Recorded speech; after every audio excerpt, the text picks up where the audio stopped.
Matapos sa mahigit isang taong pagtatago sa Novaliches, Quezon City, natunto ng pulisya ang 53 anyos na lalaki na wanted sa kasong statutory rape sa bayan ng Pulupandan sa Negros Occidental. Isinilbi ang arrest warrant laban sa kanya.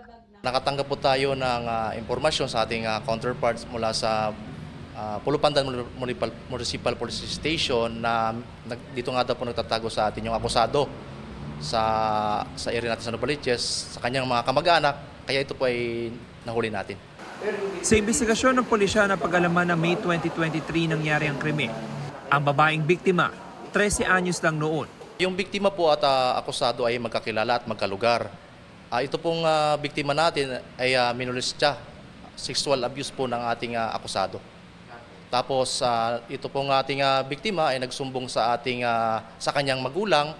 So pumunta po sila sa Pulupandan Municipal Police Station upang magreklamo at ito po nga po ay nasampahan ng kaso. Una sa most wanted persons list sa Novaliches Police Station at Pulupandan Municipal Police Station ng lalaki. Tumanggi siya magbigay ng pahayag.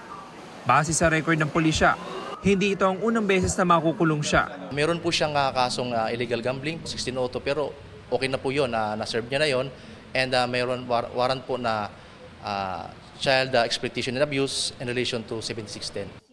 Inihanda na ang mga dokumento para maibiyahe ang naarestong lalaki patungong Negros Occidental. James Agustin, nagbabalita para sa GMA Integrated News.